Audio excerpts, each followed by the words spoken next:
Bien, on va passer donc à la séquence des questions. Il y a un micro qui va se balader dans la salle. Donc je vous rappelle la consigne, poser des questions courtes et précises à nos amis, et on verra qui est le plus à même de répondre à vos questions, à vos interrogations. Juste une petite information, ici à la tribune, le fédéralisme est déjà acquis, parce que l'eau est belge. Elle vient de Belgique. En matière économique, c'est ce qu'on appelle se tirer une balle dans le pied.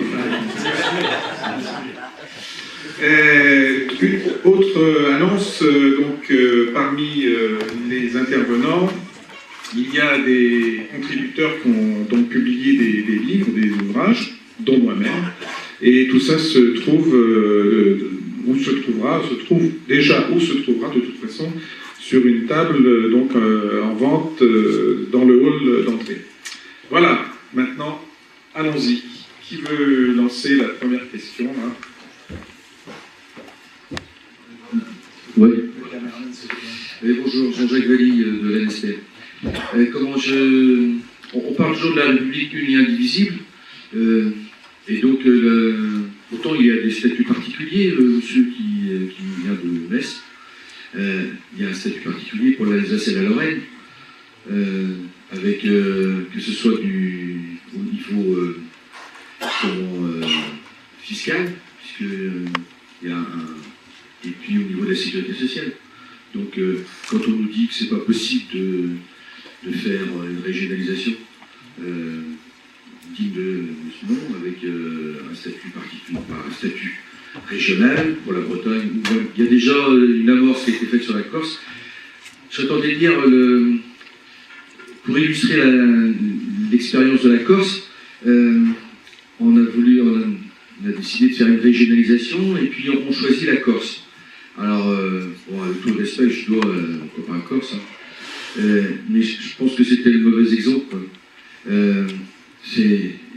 Le bon exemple, c'était peut-être la Bretagne, justement, où jusque-là, la Bretagne était calme, et puis était prête à collaborer à une nouvelle expérience, je pense. Là, peut-être que maintenant, ce sera beaucoup plus difficile. Et puis, parce que la Corse, pour moi, c'est un peu comme si ma femme me demandait de cultiver mon jardin, alors que j'ai pas trop le temps, j'aime pas trop ça. Et on me dirait que tu devrais planter des fleurs partout pour agrémenter un peu l'environnement. Et puis, cher ami, quelle est la question? Alors la question, c'est est-ce que la République est vraiment une et indivisible, et que si le statut alsacien est possible, pourquoi pas chez nous? Alors, on va demander à Yvon dans un premier temps et à François ensuite. La question d'Alsace et de la Moselle, parce que tout à fait intéressante là-dessus, moi je dirais que le principe d'indivisibilité, c'est un principe affiché. Bon, on peut le critiquer parce que c'est, comme je le disais tout à l'heure, c'est une façon remarquable de faire disparaître l'altérité. Hein. Mais c'est un mythe, parce que derrière il y a le réel. Et effectivement, la jurisprudence a toujours dû tenir compte du réel, et la réalité, c'est le statut de l'Alsace, Lorraine, la Moselle, notamment au regard du culte. Et il n'y a pas longtemps, c'était en février, le 21 février, je crois, 2013, le Conseil constitutionnel a eu à se prononcer sur la constitutionnalité du statut du culte dérogatoire, puisqu'on sait qu'on finance le culte là-bas, les aumôniers, etc., les protestants, dans cette région-là. Et qu'a dit le Conseil constitutionnel? Pourtant, il a reconnu le principe de laïcité, il lui a donné un contenu, mais il n'a pas pu, il ne s'est pas senti évidemment la force de dire mais non, c'est inconstitutionnel. Qu'est-ce qu'il a dit? Il a dit c'est pas forcément inconstitutionnel, mais ça relève du statut de la loi. La loi peut aménager, pourra réaménager le culte mosellan. Donc demain, si les mentalités évoluent et si le législateur se sent les épaules, il pourra peut-être rayer de la carte ce statut-là pour l'adapter à la laïcité. Voilà, c'est intéressant, mais ça veut dire que, de toute façon, entre le politique et le juridique, c'est le politique qui prime. C'est les rapports de force. Donc on en revient à ce qu'on disait tout à l'heure. Si ils ont un statut particulier et si la loi leur offre ce statut particulier-là, pourquoi nous, Bretons, n'aurions pas ce statut particulier qui nous permettrait d'adapter la loi à notre particularité? C'est purement, le blocage, il est dans les têtes, et il est, je dirais, dans dirais, dans la force, peut-être, la conviction, la conscience de nos hommes politiques, de nos grands hommes politiques, qui sont quand même les mieux à même de mobiliser le peuple, de porter une parole, de porter la parole du peuple breton. Donc évidemment, il y a des espoirs. Sinon, il y a des blocages partout. L'autre blocage, c'est de dire, comme l'a dit le Conseil constitutionnel, le droit des peuples à disposer d'eux-mêmes, c'est bon pour les hommes, territoire outre-mer, mais pas à l'intérieur. C'est un principe. Hein. Et c'est un principe qui est purement autoritaire, qui n'est sur rien, qui n'est pas conforme au droit, évidemment, parce qu'aucun peuple ne peut dire qu'un autre peuple n'existe pas. Oui, alors, la question, elle est la réponse un peu, la différence qui existe en Alsace-Moselle, comme ça, parce que c'est pas tout pareil, effectivement montre bien. Alors, quand on voyait Jean-Pierre Chevènement dans son territoire de Belfort, et également à Clamel, l'unité de la République, etc., il ne regardait pas juste à côté, mais c'était différent. Et aujourd'hui, alors, simplement dire, quand j'entends le ministre de l'Intérieur actuel répondre à la Bretagne, répondre à l'Alsace et répondre surtout au Pays Basque, je croirais entendre Michel Debré dans les années 60, avec ses crispations nationalistes, hein, c'est du même genre, proclamant l'unité, etc. Alors, je dirais aussi que ce qui est frappant au Pays Basque actuellement, par exemple, c'est ce consensus que les Bretons sont mieux observés il y a quelques temps, certains Bretons, ce consensus qui existe entre la droite, la gauche, les partis politiques en général, les maires, quelle que soit leur couleur politique, les chambres de commerce, etc., sur la nécessité d'avoir une collectivité particulière basque. Par exemple, c'est un jeu politique terrible parce que on a fait croire, Mitterrand avait fait croire qu'il y aurait un département basque. Marie-Lise Lerochu a élu au début du mandat faire croire que peut-être oui, mais ce qui c'est qu'évidemment, les bases a donné des coups de massue en disant non, pas question, l'unité, etc. Alors Marie-Lise Lerochu n'a plus jusqu'à au Pays Basque, évidemment. Là, donc, ministre de la décentralisation, si on a un ministre de la décentralisation, c'est parce que la décentralisation n'est jamais faite. Il faudra faire acte 3, il y aura un acte 4, hein, certainement. Vous savez que l'acte 3 est de la même envergure que les actes précédents, même en diluant, on dirait. Bon, etc. Donc, vous voyez, il y a un blocage qui est politique, à mon avis. C'est là que ça va pas. Autre question avec là-bas. Merci. Bonjour. Éric Augustin, responsable de l'EGM. Au moment du vote de la loi sur la métropolisation, on a entendu l'Assemblée des régions de France protester contre l'absence de vision, l'absence de perspective pour les régions dans cette loi. Et puis ensuite, plus grand-chose. C'est-à-dire qu'on a l'impression qu'il y a une protestation sur le coup, et puis pas de stratégie ensuite pour obtenir des avancées concrètes. À côté de ça, Paul Jacobi, qui est président de la collectivité territoriale de Corse, a osé cet été défier un peu le totem jacobin en prônant la création d'un statut de résident en Corse et a provoqué un vrai débat sur la scène nationale dans les médias parisiens. Alors je me demande un peu pourquoi une région qui pèse finalement aussi peu en termes économiques et démographiques comme la Corse peut s'imposer dans le débat national et pas des régions beaucoup plus importantes comme la Bretagne ou Rhône-Alpes. Pourquoi finalement leurs représentants n'osent pas affronter les débats mettre les pieds dans le plat. Peut-être que... On va demander à Christian peut-être, pour commencer, si François est... Le parallélisme entre la Bretagne et la Corse est assez justifié, me semble-t-il, parce que nous constatons en Corse une assemblée qui a une très large majorité à délibérer pour demander que la Corse fasse l'objet d'un article spécifique dans la Constitution française.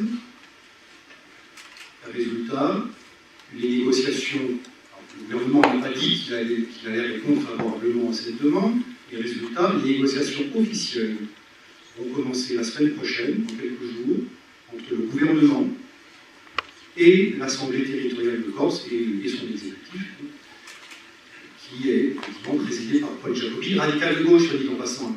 Je le dis parce que les quelques radicaux de gauche qui peuvent exister en Bretagne, on peut dire, ne sont pas sur cette ligne politique-là, d'autonomie. Mais voilà, la Corse.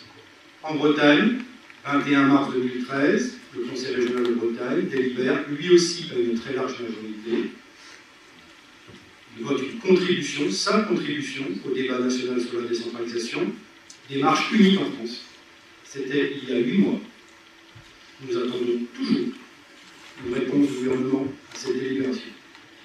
Je ne peux pas en dire plus. Chacun constate qu'il y a 2 poids, 2 mesures. Pourquoi la Corse? Pourquoi pas la Bretagne? chacun pourra aussi constater que la Corse n'est pas représentée au gouvernement actuel, alors que la Bretagne est très bien représentée au sein du gouvernement actuel. Ça aussi, ça pose question. Alors, il y a là, hein, madame, ensuite, là-bas. Françoise Revel, élue UGB à Pontivy, Centre-Bretagne. Donc on vient d'entendre parler de gauche, droite. Donc ma question porte justement sur le rôle des partis politiques et avec cette exception française. Comment le mythe se reproduit dans les fonctionnements des organisations. Et est-ce qu'à l'UDB, on n'est pas pris au piège de ce paradoxe français? Alors, Christian peut-être, ou François, parce que moi j'avais justement une question complémentaire à ce que vous venez de dire, c'était à Christian, donc que font au Conseil régional de Bretagne les élus du système dont a parlé François, hein? Est-ce que, effectivement, comme l'a dit François Hubert, est-ce que finalement les élus qui sont au Conseil régional, l'arabe, reproduisent le système français? Je pense qu'on souffre depuis trop longtemps en Bretagne, c'est vrai à droite comme à gauche, d'une posture ambivalente. C'est-à-dire qu'il y a un discours des politiques, des grands partis traditionnels pour la Bretagne, pour l'opinion bretonne, et un autre discours, un autre positionnement à Paris. Je parle ici des questions institutionnelles, hein, je ne parle pas des questions économiques, des questions... Je ne dis pas que les élus qui représentent la Bretagne à Paris, que ce soit au gouvernement ou au Parlement, n'agissent pas sur le terrain économique et le terrain social, je le place ici sur le terrain institutionnel. Il y a un discours ambivalent. Un discours pour la Bretagne et un autre qui est tenu à Paris. Et ça, aujourd'hui, cette situation-là n'est plus tenable. Oui, pour compléter, je suis tout à fait d'accord avec ça. Il y a un double discours. Peut-être qu'ils sont pris au piège aussi de leurs alliances et du système, parce que dans ce système-là, pour exister politiquement, il faut suivre la logique jacobine. Il faut être dans le moule et pour être bien à sa place dans la pyramide. Si vous vous écartez, eh bien, après, les ensembles politiques les partis politiques peuvent vous éjecter assez vite. Mais moi, ce que je regrette le plus, on connaît toutes ces difficultés-là. Mais parfois, dans l'histoire, il y a des moments clés. Et là, dans ces moments clés, on s'aperçoit que nos responsables politiques, je veux dire les plus grands responsables de la région, ne sont pas capables de dire les choses et d'exiger. On parlait tout à l'heure de la Corse, que les Corses exigent, ils sont clairs. Moi, je n'ai jamais entendu, alors il y a une contribution de débat, c'est vrai, sur l'acte 3, elle est très bien d'ailleurs, bon, mais c'est pas encore assez fort, c'est une contribution de débat. Je crois qu'il faut être dans l'exigence. Voilà, dans l'exigence, et là c'est beaucoup plus fort. Mais là, je n'ai pas le sentiment que nos bons élus soient véritablement dans l'exigence de droit. Je pense notamment à M. Le Drian, qui nous dit de grandes choses sur la décentralisation, qui parle le peuple breton, etc. Bon, mais il n'a jamais passé le cap de cette demande-là, de cette exigence. Et en 2010, il y a eu un moment clé sur la réunification. Moi, j'y reviens souvent parce que ça m'apparaît tellement évident. En 2010, le président Maréchal, le président du Conseil général de Loire-Atlantique, propose à la région Bretagne-Bécac une session conjointe pour aborder la question de la réunification. Mais c'était historique, mon Dieu. Et M. Le Drian qui répond, c'est pas légal. Soyons sérieux. Hein, soyons sérieux un peu.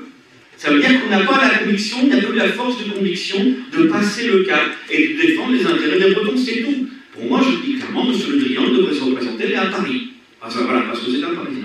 Dans le même sens, tout à fait, effectivement, je dirais que quand on participe pendant longtemps à un système, à son fonctionnement, nécessairement, on le cautionne, on le consolide. C'est le système depuis les 5 années d'élection régionale, depuis 1946.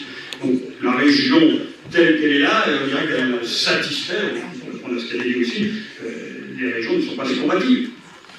Alors, je dirais, et pourtant, une région comme la Bretagne est, je dirais, presque surreprésentée aujourd'hui. La Bretagne a 5 départements, on a le Premier ministre, on a le ministre de la Défense, on a le ministre de la décentralisation.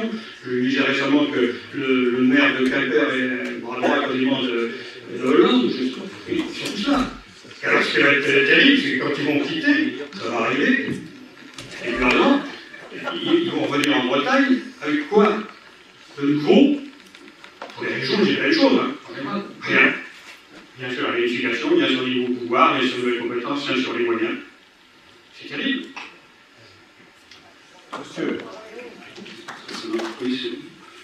Je trouve un manque un petit peu dans ce qui a été dit, qui est un manque de référence à l'intérêt que peut avoir la région parisienne à l'existence de la centralisation en France. C'est quelque chose de capital. Un universitaire est intervenu lors du financement des discussions sur le financement du Grand Paris pour dire qu'il est normal que la France fasse quelque chose pour la région parisienne qui génère 31% du PIB français. Ce qu'on peut traduire en bonne logique de comptabilité nationale, que la région parisienne encaisse 31% du revenu français. C'est la même chose. Ça veut dire que les gens qui encaissent à Paris les revenus sous forme de dividendes, et on sait les sommets que ça peut atteindre à Neuilly, dans les quartiers de l'Ouest parisien ou des Hauts-de-Seine, et bien leur dividende est décompté comme leur contribution aux revenus français. Les producteurs de lait bretons qui vendent leur lait au prix que vous savez, ben leur revenu, il est décompté comme le produit intérieur brut breton. Alors on peut arriver à 31% à Paris et puis arriver à beaucoup moins en Bretagne, mais c'est de l'argent qui arrive à Paris parce que c'est la confiscation, en quelque sorte, du produit, du travail qui a été fait ailleurs pour une grande partie. Ce n'est pas les instituteurs de la Courneuve qui gagnent plus que ceux de Bretagne, non, c'est qu'il y a des revenus de nature totalement différente et qui font que la région parisienne est plus riche. Et ça a commencé comment? Par la centralisation des transports voulus depuis la Révolution et essentiellement mise en œuvre par Napoléon III et le chemin de fer centralisé. Ce sont des outils dont il faut parler quand on parle de la centralisation, me semble-t-il, et je crois que, à moins qu'il y ait question de le faire après, on ne peut pas faire un discours sans cette affaire-là. Christian. Oui, pour aborder tout à fait dans ce sens et pour aller très vite, deux sujets qui illustrent le propos que Michel François vient de tenir. La méthode de calcul du commerce extérieur en France. Les chiffres du commerce extérieur sont faux, pas au niveau national, malheureusement, le déficit commercial est celui que vous savez, mais entre les régions. Parce que les exportations sont prises en compte sur les lieux de dédouanement. Concrètement, quand un bien, un produit fabriqué en Bretagne est exporté à partir de Roissy, il n'entre pas dans le calcul des exportations bretonnes. Quand il est exporté à partir du port du Havre, idem. Donc les chiffres régionaux du commerce extérieur sont faux. Deuxième propos pour illustrer ce que vient de dire Michel François, la question des grandes lignes, des LGV, des lignes à grande vitesse. Vous savez, pas la totalité, mais la très grande majorité des lignes à grande vitesse réalisées en France relient telle région à Paris. C'est l'étoile de Legrand qui organise le réseau ferroviaire français depuis le milieu du XIXe siècle. Quand une ligne à grande vitesse, dont celle qui nous concerne, doit être construite, nous payons deux fois comme contribuables. Cette ligne à grande vitesse. Nous la payons comme contribuable national et nous la payons comme contribuable régional, départemental et local. Donc comme contribuable breton, nous payons deux fois. Et les franciliens, eux, la payent une fois. Comme contribuable national. Voilà.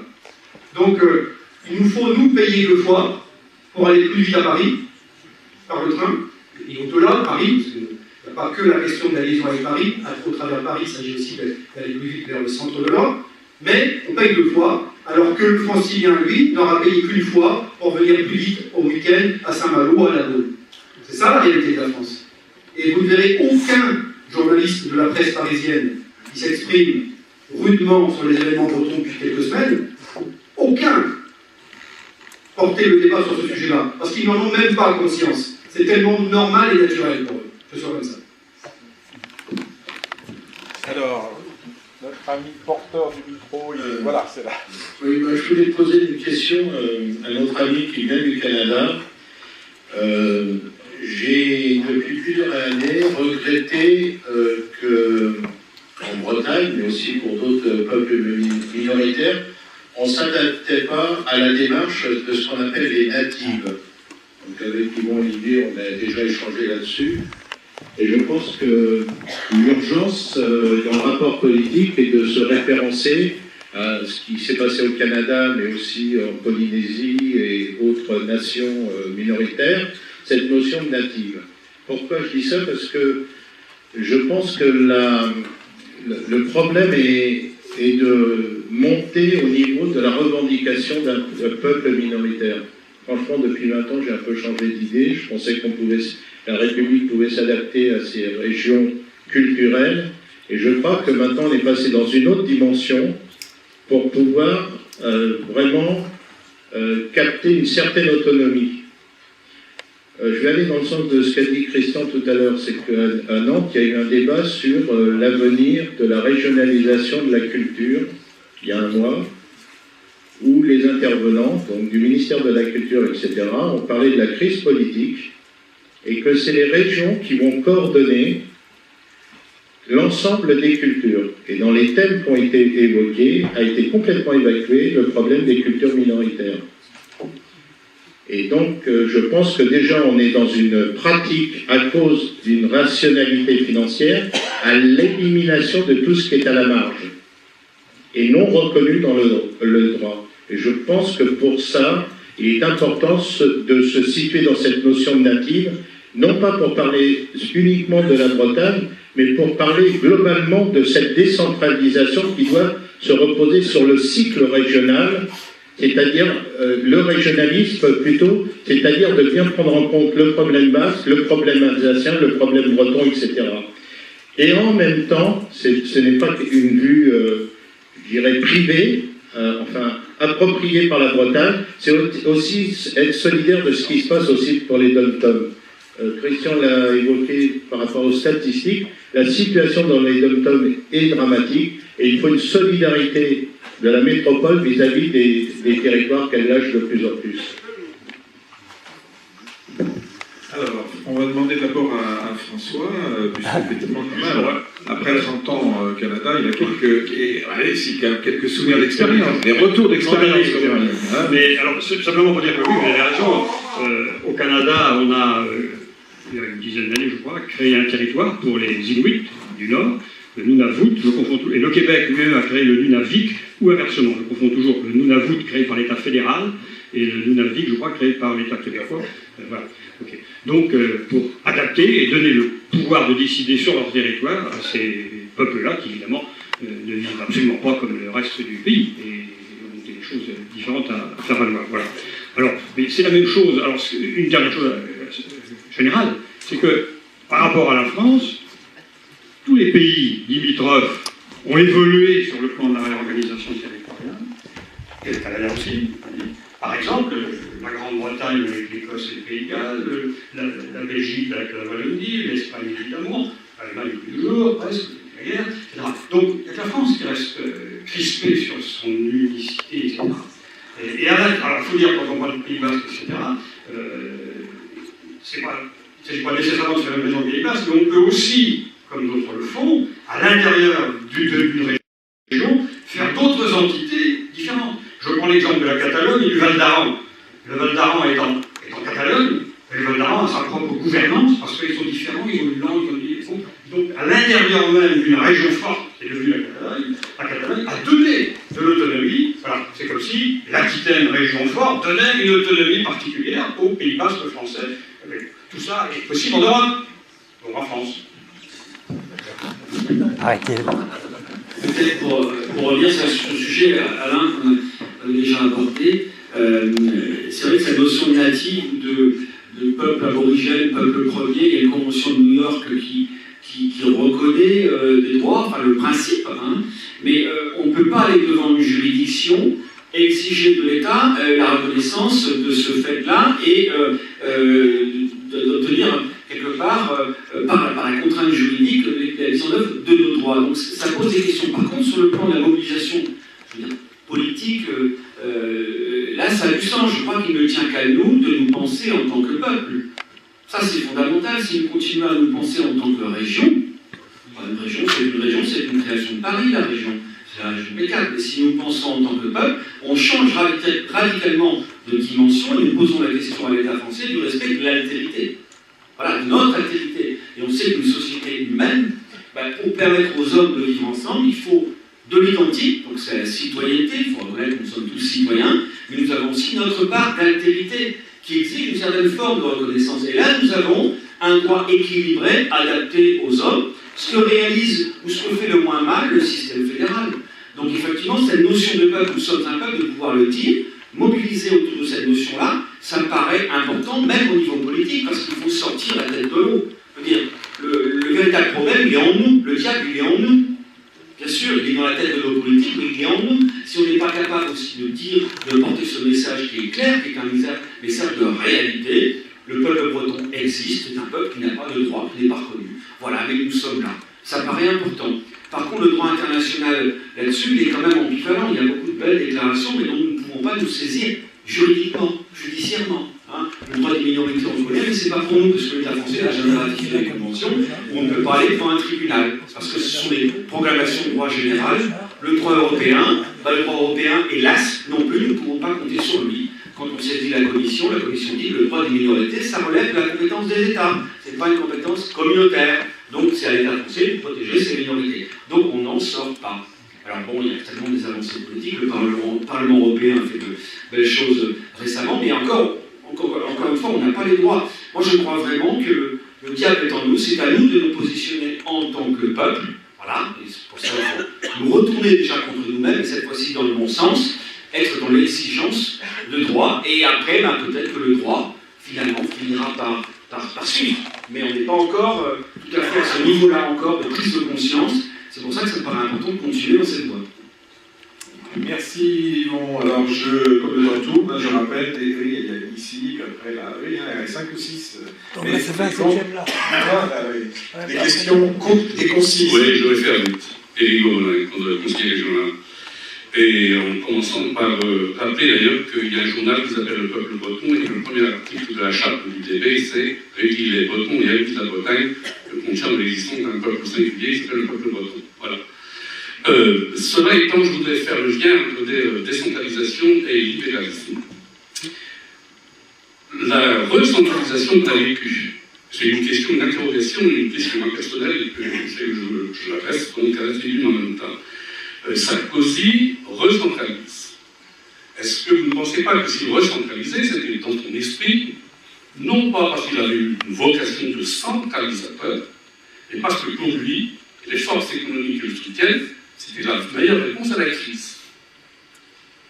Il se trouve que les libéraux bretons qui manifestent aujourd'hui dans la rue, et certains avec des bonnets rouges, réclament précisément qu'au nom du libéralisme, on ait une décentralisation, donc exactement l'inverse, décentralisation au nom du libéralisme. Certains vont jusqu'à dire d'ailleurs qu'il faudrait faire de la Bretagne une zone franche, avec d'ailleurs un SMIC inférieur au SMIC français, etc. Donc le lien entre les centralisations et le modèle économique, réponse à la crise surtout, me paraît extrêmement important. Et nous disons, nous d'ailleurs, pour notre part, notre conviction, que précisément la décentralisation doit être un des moyens de sortir de la crise, mais pas le seul, il faut le dire.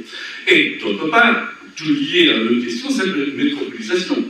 Le parti socialiste, en choisissant la métropolisation, choisit une réponse libérale, et non pas la réponse qui aurait pu être imaginée du temps de Defer, ou même du temps ensuite de Rocard, et eux ont pris conscience qu'il fallait véritablement décentraliser, ne serait-ce que pour avoir un matelas entre la base qui proteste et l'État central pour le protéger.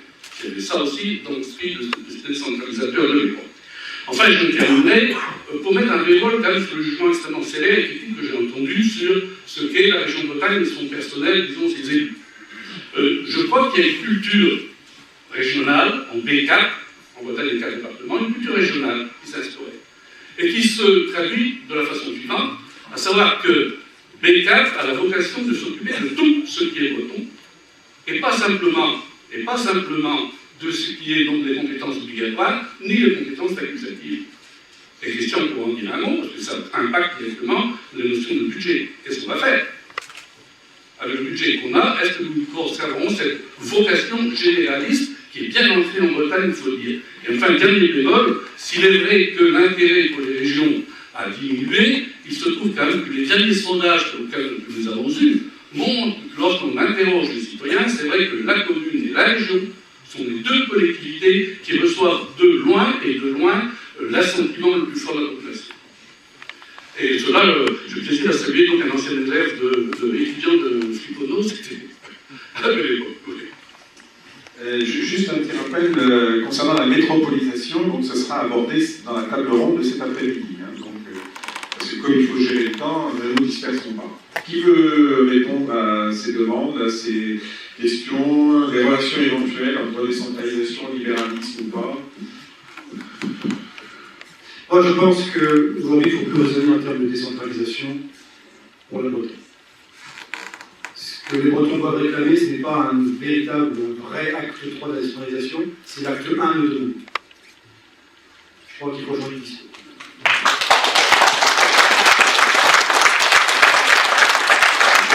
Je n'ai pas toujours pensé comme ça.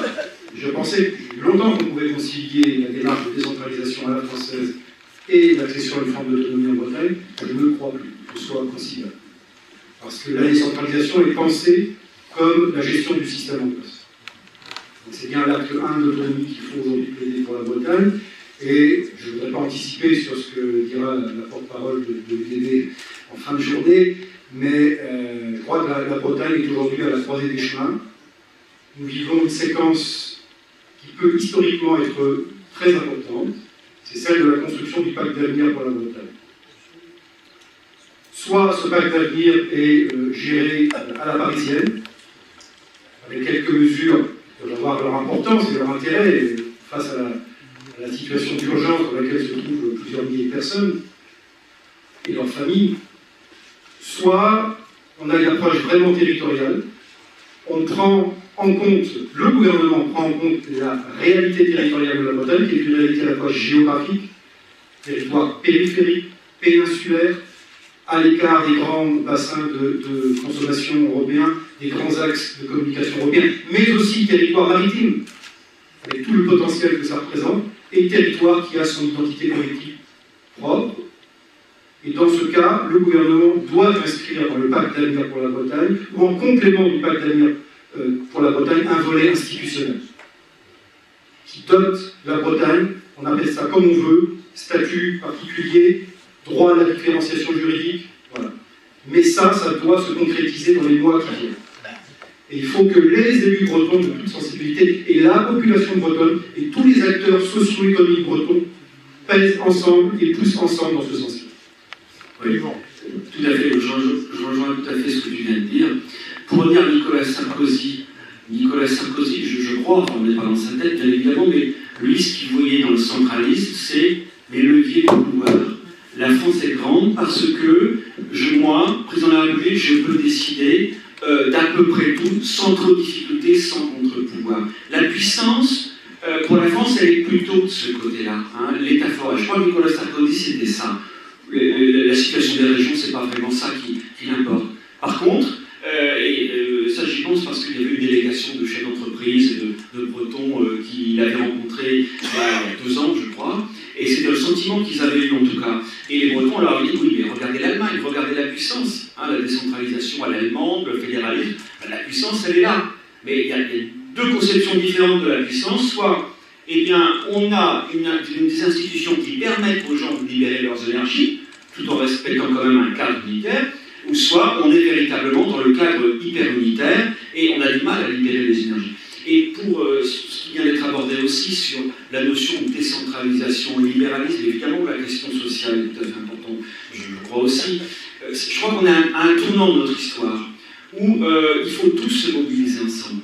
Hein, il faut être aux côtés des patrons aussi, parce que certains patrons sont tout à fait clairs sur le fait qu'ils veulent innover, créer en Bretagne. C'est ici qu'ils veulent créer, ils sont aussi bretons de nous. Et c'est important de travailler avec eux, et je crois que le premier cap, pour véritablement émanciper, il faut travailler tous ensemble autour du statut de la Bretagne, autour de cette autonomie. Ça m'apparaît fondamental. Après, lorsqu'on aura ce cadre-là, se reposera bien évidemment la question sociale, mais je crois qu'il faut fonctionner avant tout par palier.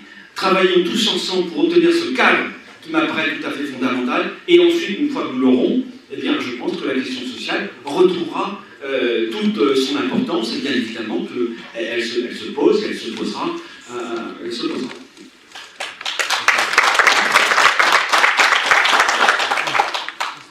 J'ai le micro, donc je pose ma question. Oui, t'as 15 secondes pour la poser. Oh. Ah non, mais c'est comme ça, le temps se raccourcit, c'est normal. C'est la faute du boson de Higgs.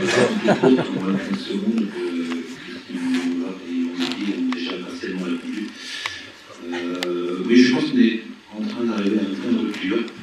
Le modèle centralisé français a beau être multiséculaire, je pense qu'on en a vu pour quelques années à vivre. Et donc on est dans une situation où le pire, le meilleur peut arriver. Le pire, c'est l'effondrement de l'État, c'est le chaos économique et social.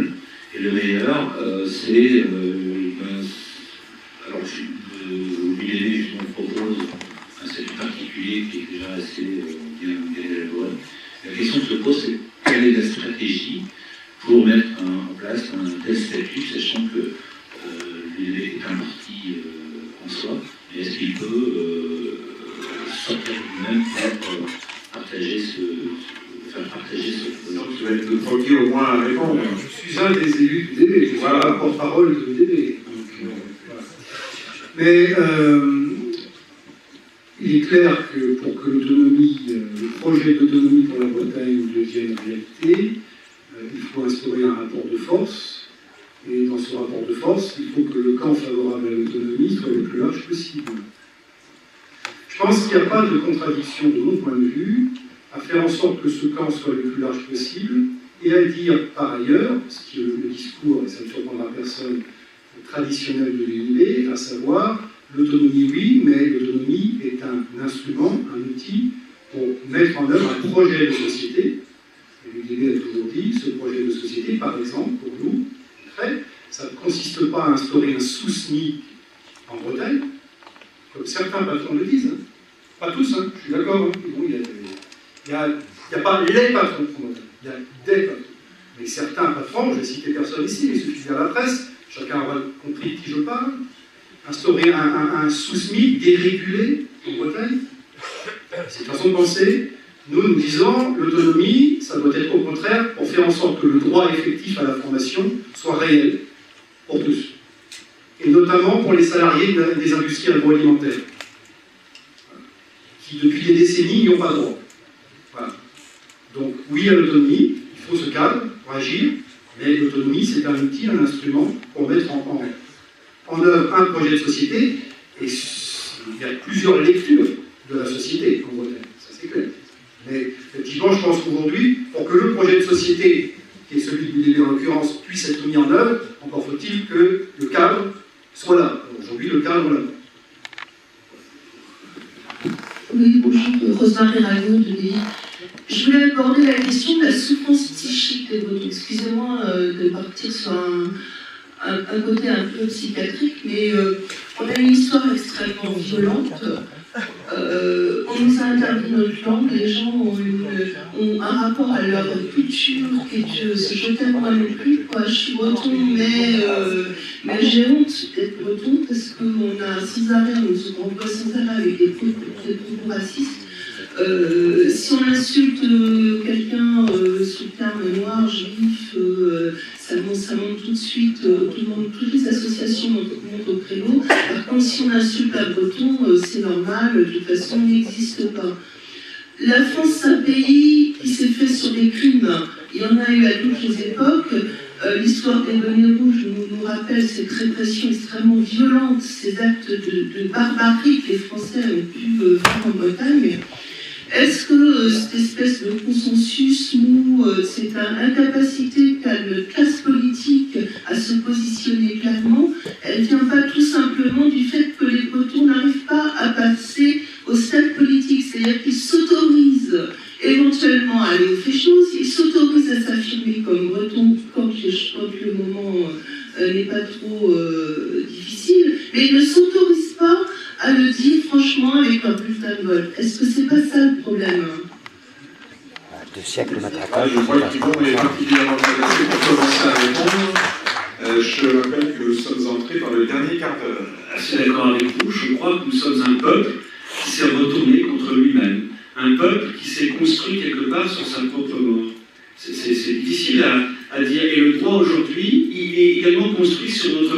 tant que breton, en tant que corse, en tant que basque. Voilà. Le droit français est construit sur la mort, physique ou en tout cas symbolique, de tous ceux qui dérogent des vieux peuples à partir desquels elle a fondé son unité et son empire. Ça va très loin. Je fais souvent un parallèle entre la construction de la République française tournée contre nous, hein, et parce que le droit est contre nous, nous on est obligé de nous retourner aussi contre nous-mêmes, parce que tout est lié. Maintenant il faut nous retourner dans le bon sens pour repousser la République dans le bon sens.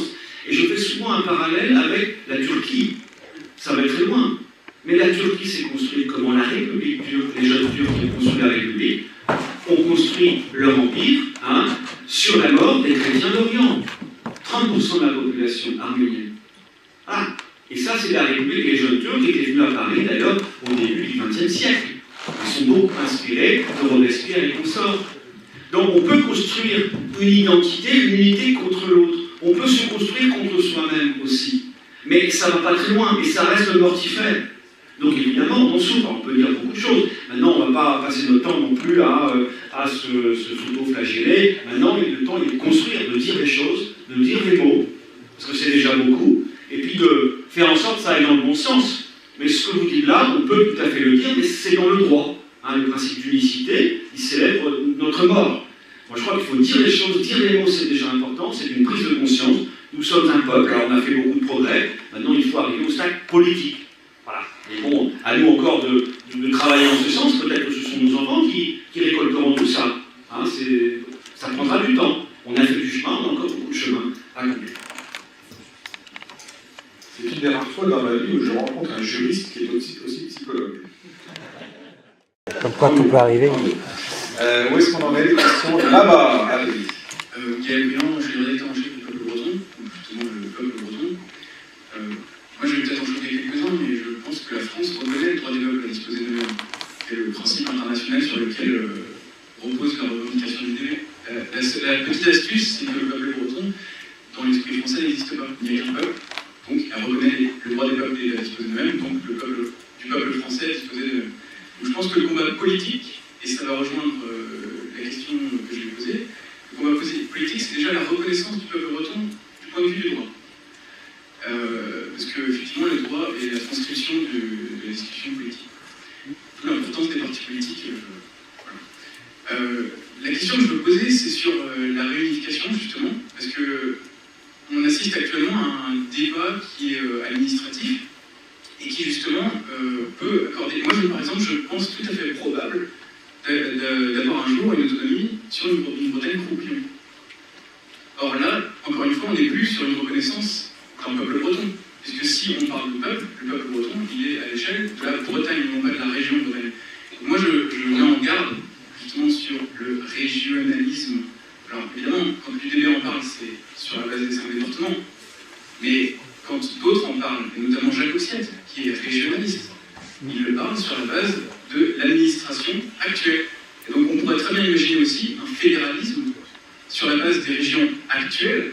On pourrait, comme de la même façon qu'on parle d'une Europe fédérale, et Sarkozy parlait d'une Europe fédérale des États-nations. Et moi je pose la question, par exemple, on a parlé du Mali, est-ce qu'un Malien existe? Moi je connais les Bambara, les Peuls, les Songhai, mais le Malien n'existe pas. Donc voilà, je ne dis pas que le peuple français n'existe pas, je dis juste que le peuple breton peut exister en étant inclusif et pas exclusif.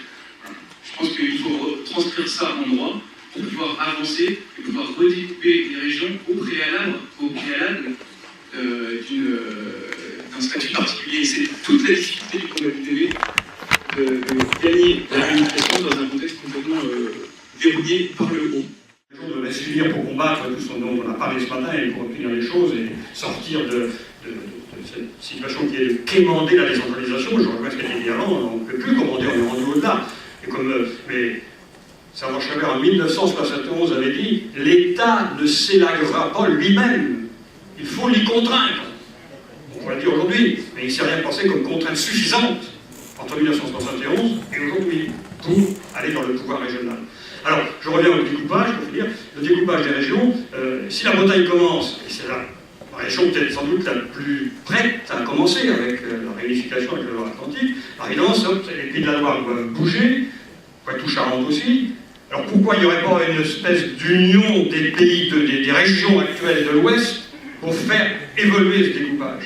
Alors ça irait de la Normandie, la Bretagne, Pays de Loire, la région même centre, il faut, et puis pas tout genre. Donc, et s'appuyant sur des propositions qui, encore une fois, viennent de droite, de gauche et du milieu. Donc on dirait qu'il y a toujours un terrain favorable. Tout à l'heure, quand on disait, mais quand on fait des sondages, les Français disent ce qui est important, c'est la commune et la région. Bon. Très bien, appuyons-nous là-dessus pour réformer la commune et réformer la région. Il y a quand même des terreaux favorables pour une mobilisation politique, vous en mettez. Oui, Richard Giraudet, Kistinic. Il me manque quelque chose moi, dans cette journée, et on n'en a pas parlé avant, on en parlera peut-être au niveau de l'économie, mais moi je parlais du centralisme à la française, c'est le centralisme financier aussi. Le regroupement des banques, hein. La Banque de Bretagne qui a été récupérée par la BNP, tout ça, tout le regroupement de ces banques, la BPC, Banque Populaire et Caisse d'Épargne. Bon, on voit que ce centralisme français existe aussi au niveau des banques et on n'en parle pas souvent, pas assez souvent. Est-ce que vous savez tous que l'épargne bretonne, sur les LDD ou les livrets bleus, enfin tout ça, l'épargne bretonne repart à 65% à Paris à travers la Caisse des dépôts et consignations. Savez-vous que la Caisse des dépôts et consignations reverse en proportion au nombre d'habitants beaucoup plus à la région parisienne que dans les autres régions françaises? Paris et l'Île-de-France est arrosé par la...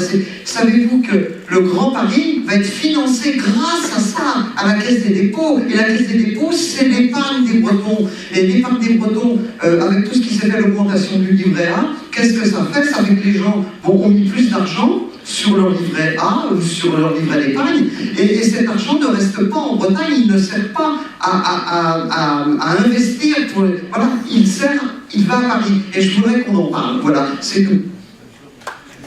Oui, tout à fait d'accord, moi je pense que l'autonomie elle devra être financière aussi, ça va de soi.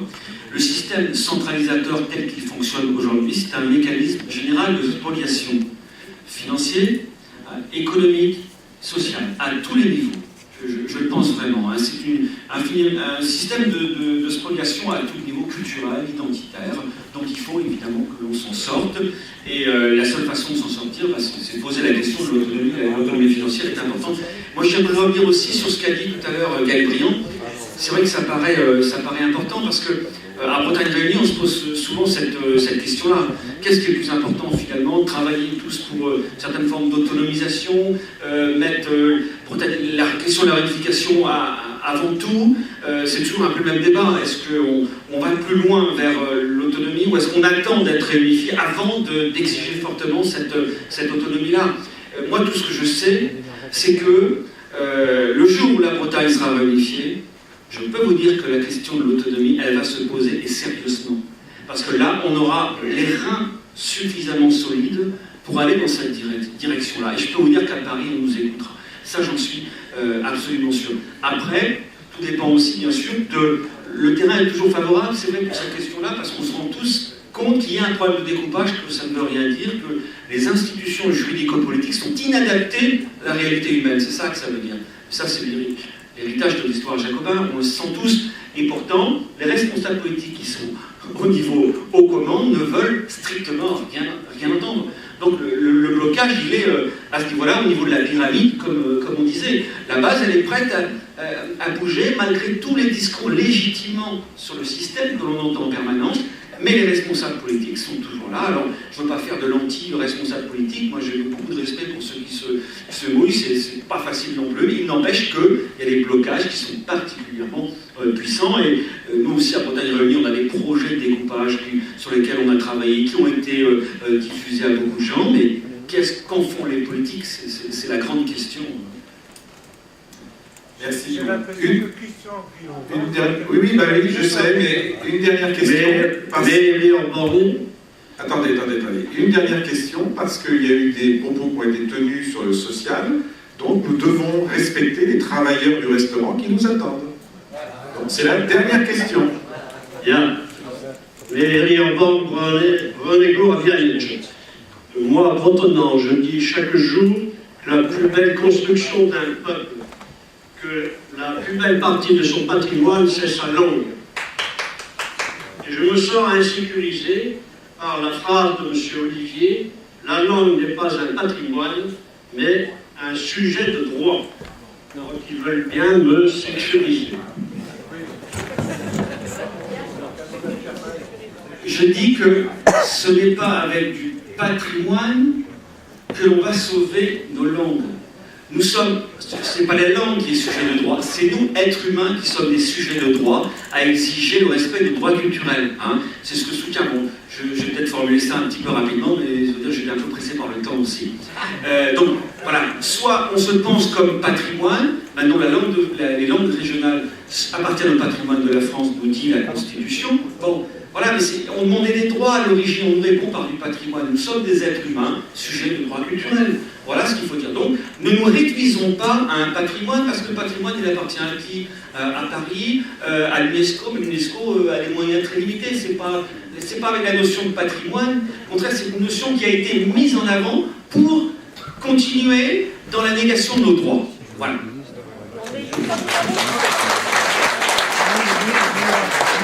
C'est fini, c'est fini, c'est fini, c'est fini. Non, il n'y a pas de dérogation, c'est fini. C'est l'heure d'aller déjeuner. Deida Zibain. Deida Zibain.